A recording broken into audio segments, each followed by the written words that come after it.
customer. First, you have some time to look at questions 1 to 5.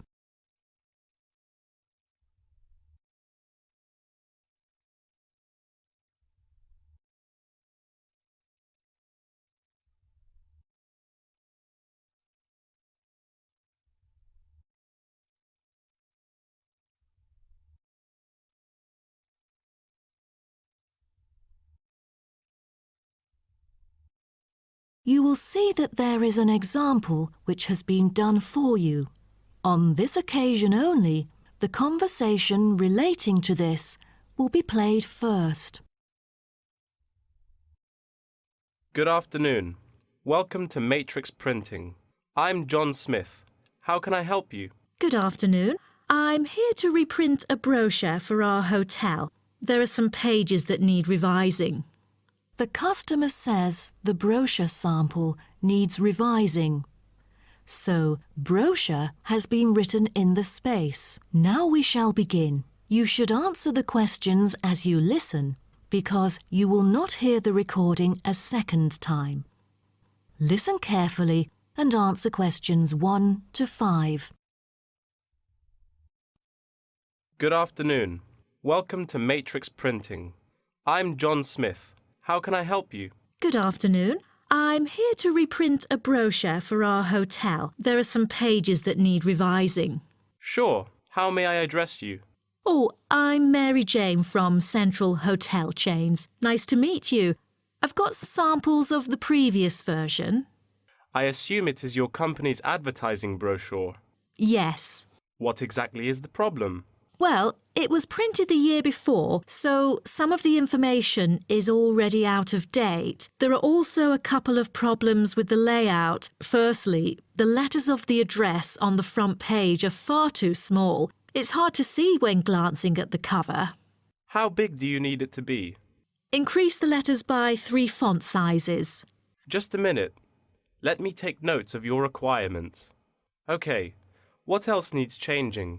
The information regarding the pool should be deleted because it is currently under renovation and is not available. So, all of the relevant descriptions on page 2 should be removed? What do we replace it with? We can't just leave the whole page blank.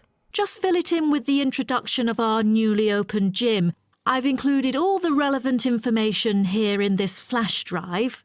Let me check. I see. No problem then.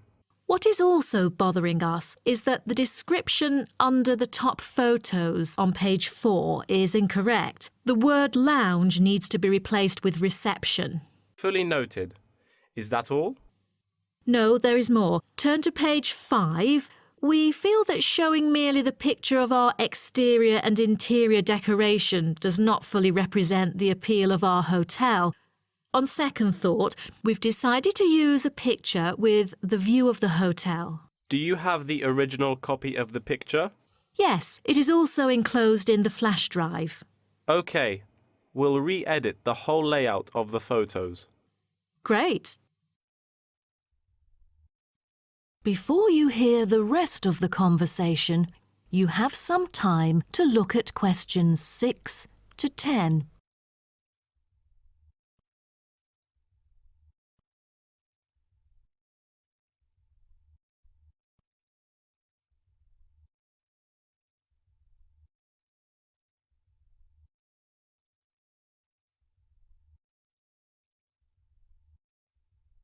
Now listen and answer questions 6 to 10.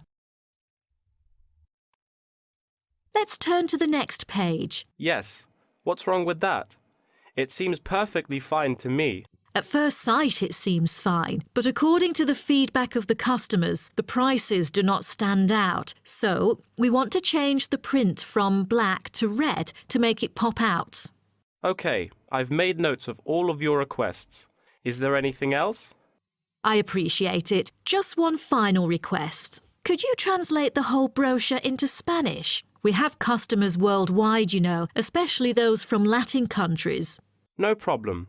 What about other languages, like Japanese, Chinese, or German? These are our most popular target languages. I have to ask the manager about the Chinese version. There's been a surging number of Chinese clients during recent years. However, we don't need German or Japanese translations, as we currently don't have many customers from those two countries. Sure, just keep me updated. So, roughly, when can we get the revised print? We need it before the end of July. It's late June now. Roughly, it'll take 3 weeks to re-edit. So it will definitely be ready before the deadline. Great. To where shall we send the samples? The address is number 9 Green Drive, Clifton, NY 21300. How do you spell Clifton? CLIFFTON, Clifton. And the telephone number? It's 9030366602. Also, if you have any further questions, you can reach me through this number. Okay. That is the end of section 1. You now have half a minute to check your answers.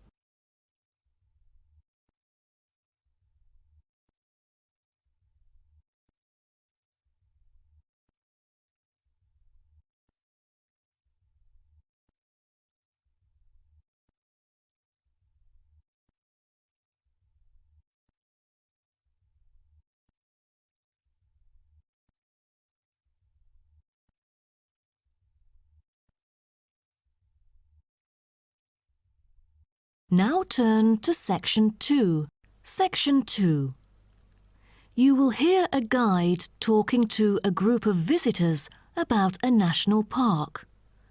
First, you have some time to look at questions 11 to 16.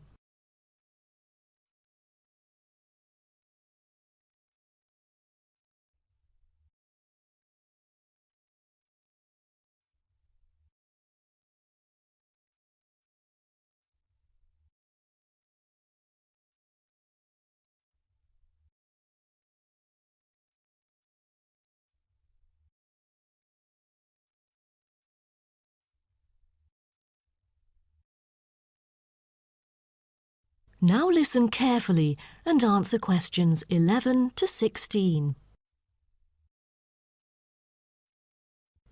Welcome to Byron National Park.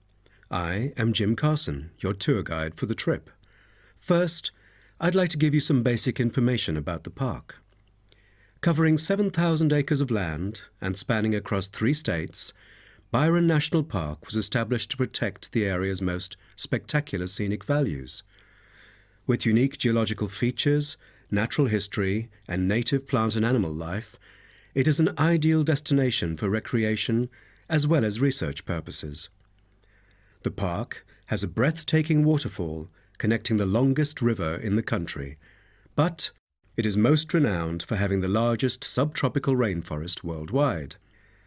There are many layers of tall, medium, and low vegetation growing with seasonal variations in the park. It is a place where the air seems green. Ardent hikers can find an awesome array of options here. Apart from the dense green rainforest, tourists can also hike along the mountain trail. Despite the stunning view, taking photos is not advised on the way up, I'm afraid, as one might get distracted and the narrow trail by the sheer cliff is quite dangerous. When you reach the top of the mountain, there is nothing better than having a picnic under the trees with your family. Accompanied mostly by wildlife, walkers as well as cyclists may find the bush track a good choice for having a tranquil time to themselves. As your tour guide, I suggest that only expert hikers take the creek circuit, because its beautiful and inspiring scenery through the subtropical jungle is paralleled by its physical challenges. A list of transport is available within the park. Bicycles are a popular choice, as it is the most flexible way to get around. Electric trams are temporarily closed for maintenance. Boat trips down the river are an ideal way to spend a tranquil afternoon. Rest assured that transport within the park is covered in the bill. Extreme sports is another highlight of the park. There are, for adventurous grown-ups, especially those who are comfortable with having a racing heart, scary as it may sound, it is actually safe to participate in extreme sports under strict instructions and close supervision. Abseiling is available regardless of the weather. It is a fun way to overcome fear of heights, gain new skills, and get an adrenaline rush. Bungee jumping and paragliding are also available, except for during the summer. At this point, you might worry about meals here. Well, even though there is only one restaurant in the park at the moment, the variety of dishes is astonishing. There are 2 meals included in the price. Just get your meal ticket at the reception before dining. Also, there is no need to make reservations or worry about availability, since there are plenty of tables. Before you hear the rest of the talk, you have some time to look at questions 17 to 20.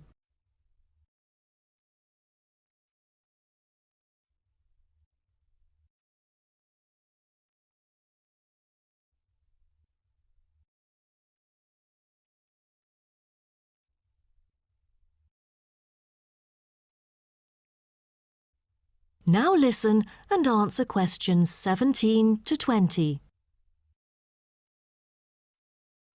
During your stay here, you might want to know what there is to do. Let's turn to the plan so I can familiarize you with the layout of the park. Most tourists would choose to stay in our guest house, located in the southeast corner. It features 63 tastefully appointed guest rooms, many of which offer spectacular views of the park. You'll find a home away from home at our guest house. But for those who want to experience the natural beauty up close, there is also a campsite. When you get out of the guest house, go straight ahead, turn right at the end of the road.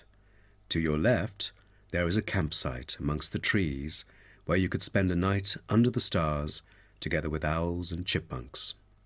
If you look at the top left of the plan, you will notice a picnic area. You can either bring your own food, or we can deliver food to you.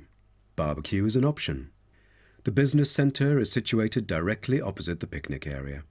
It provides flexible, fully serviced offices, conferencing suites, meeting rooms, and is equipped with the latest multimedia facilities.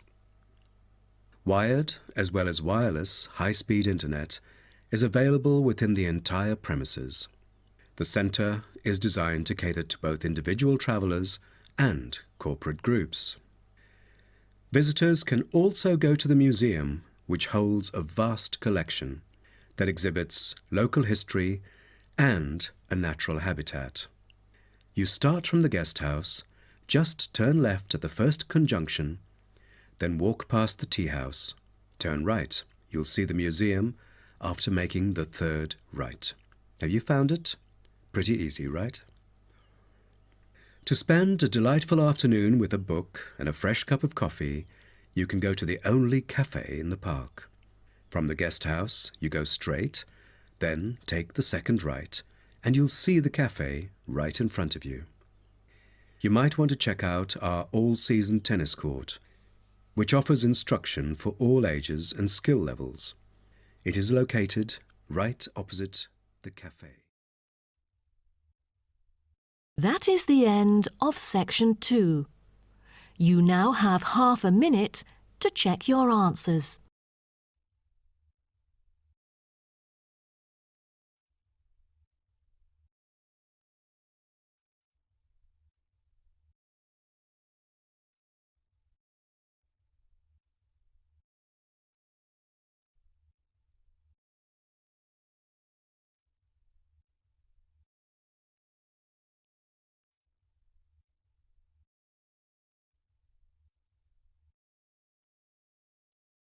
Now turn to section 3. Section 3. You will hear 2 students called Helen and Paul talking to their tutor about a nursing course. First, you have some time to look at questions 21 to 24.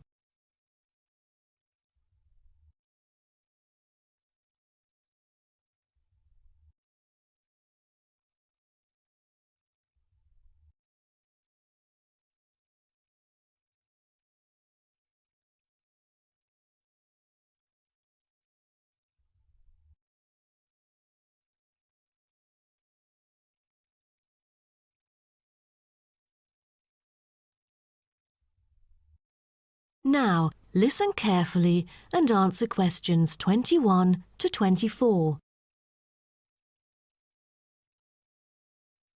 Helen and Paul, congratulations to you both for doing so well the past semester. You two have exhibited an impeccable performance during your first year in the nursing program.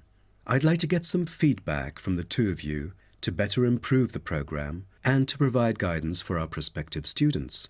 I'd like to start with you, Helen. So, first of all, which aspect of the program impressed you? Well, to be honest, when I was enrolled into the course, I was expecting a group of classmates my age. But as I stepped into the classroom for the first time, I was surprised by the diversity. Most were in their 20s, but there were also those in their 30s or even 40s. As it turns out, the intergenerational communication has sparked intense debate and new thinking, and I think that's something special about the programme that I appreciate very much. What about you, Paul? What do you think of the program? For me, the group project we carried out last semester is another key feature of the program. The whole class was divided into 8 different groups, working on 8 prospective cases. Team-building sessions were conducted in a collaborative way most of the time. Comprised of 5 members, our group studied acute pancreatitis. During the process, we broke the task into different parts and assigned them to each member. We were then able to tackle the complex problem by pooling our knowledge and skills. More importantly, stronger links were established between the group members. Because of the project, we've all become good friends. That's true. According to graduates, group projects prepare them for the work world in which teamwork and collaboration are increasingly the norm. So tell me, Paul, what else do you like about the program? I want to be a registered nurse working in a public hospital after graduation. So the internship provided is a valuable opportunity for clinical practice in a supportive learning atmosphere. However, I was amazed by the amount of written assignments since I thought the course should have focused more on practice-oriented learning. Well, I have to disagree with you, Paul. The essays demonstrate your understanding of the course. For me, writing essays is a process that involves critical thinking, which challenges me to develop my points more thoroughly. I thus manage to gain a diversity of perspectives. The program is designed to deliver basic and advanced theoretical knowledge of core concepts, including healthcare systems concepts, together with practicum or clinical practice experience to bridge the classroom content to the practice setting. So, I'm afraid written work is unavoidable. Also this year, we've added a module of law. How do you feel about that? At first, we felt that learning law is kind of redundant and too time-consuming. After a few sessions, we realised that it is necessary in dealing with future medical disputes.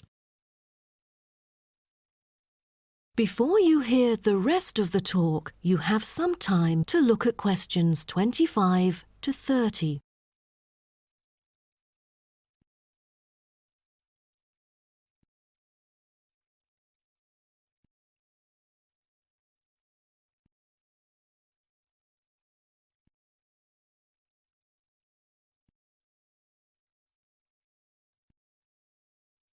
Now, listen and answer questions 25 to 30. Do you have any suggestions for prospective students? What bothers me most is handing in essays on time. I almost missed the deadline once because there were 3 essays due within the same week, so rationalizing your time is critical. Well, that's true. The lectures deliver so much useful information. I have poor memory, so I kept making notes and revisiting them on a regular basis. To my surprise, at the end of the semester, I have learnt the key concepts by heart. How was the research? I heard that it was quite challenging. How did you manage to overcome the difficulties? That's true. The majority of us had no clue how to carry out the research at first. Fortunately, when I was digging up reference materials at the library, I sought help from the librarian. She taught me about finding the appropriate resources and choosing the proper research methods. Have you checked out the online forum? Yes, it has become a habit for me to visit the forum regularly. In a sense, it extends classroom learning. It is where the students post academic problems that they come across and get support from the faculty members. Some of my classmates didn't do so well during the placement tests. I feel that background reading is necessary.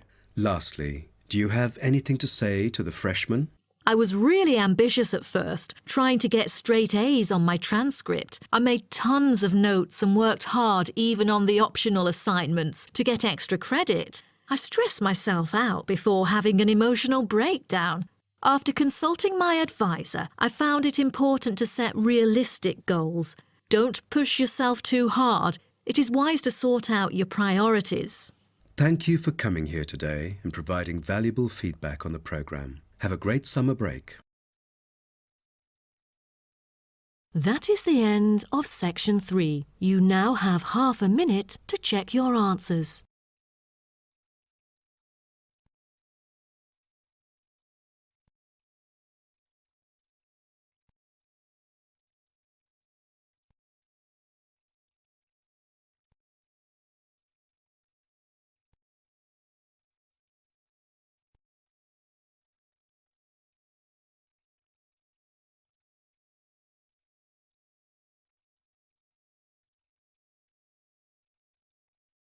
Now turn to section 4. Section 4.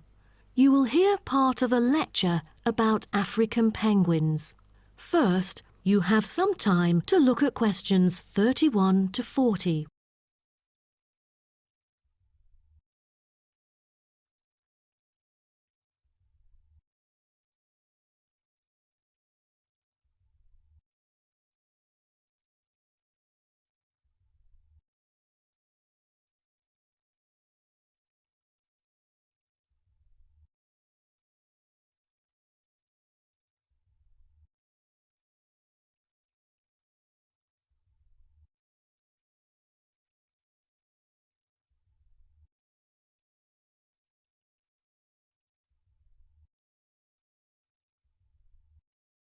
Now, listen carefully and answer questions 31 to 40.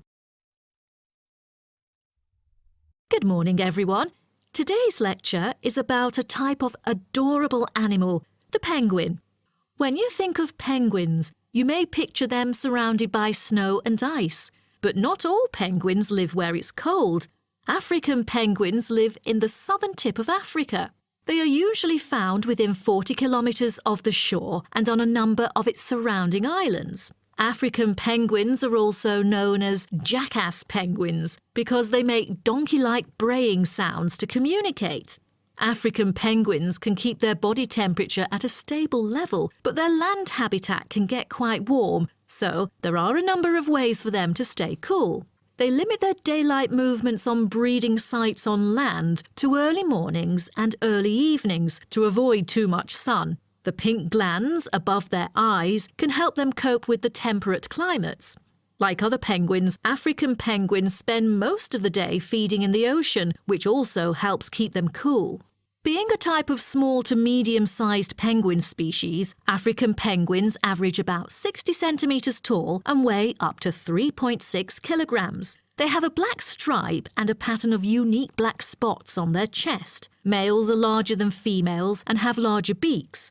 Even though they are categorised as birds, African penguins aren't able to fly because of their heavy bones. Their wings are more like flippers that make them particularly suited for life in the water. When they're on land, their flippers and their tails help them keep their balance and walk upright. African penguins begin to breed at the average age of 4. When a male and female pair up, they tend to breed together for the rest of their lives. Most other penguins nest and lay their eggs out in the open, but African penguins have a different approach. They dig holes under bushes out of their own excrement, called guano, so they are sheltered from the sun and predators. The African penguins survive on a diet that is comprised mainly of marine organisms. They feed primarily on fish like sardines, along with the occasional squid and shellfish. But when normal food is in short supply, they eat tree roots as well. The streamlined body of the African penguin allows it to move through the water like a rocket, capable of reaching a speed of around 20 kilometers per hour when hunting for food.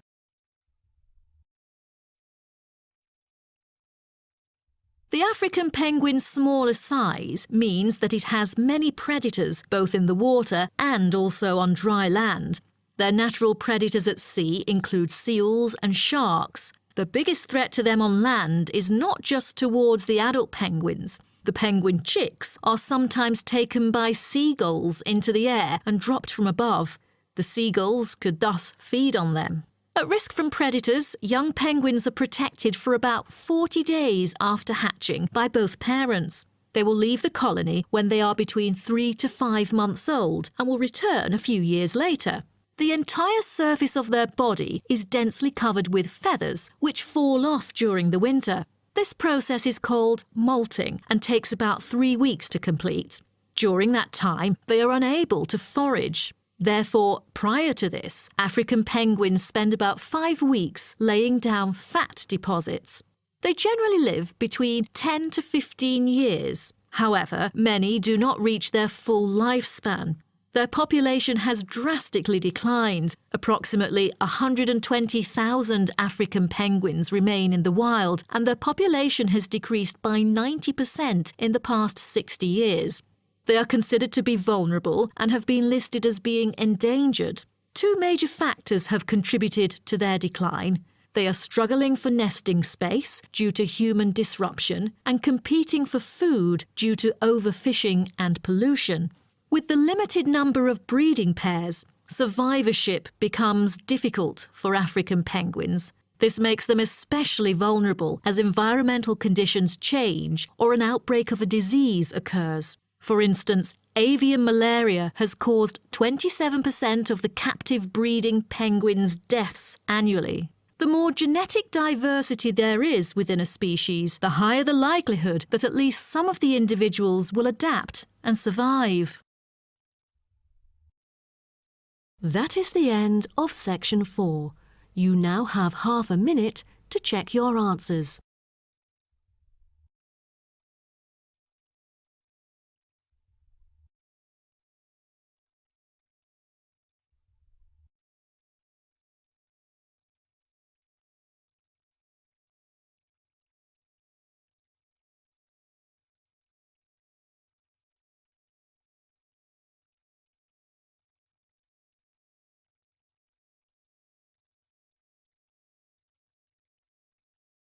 That is the end of the listening test. In the IELTS test, you will now have 10 minutes to transfer your answers to an answer sheet. Check your answers here. If you want to download free PDF files for questions and scripts or explanations, please visit my Google Drive as you can see in the description of this video. Don't forget to like us and subscribe. Thank you.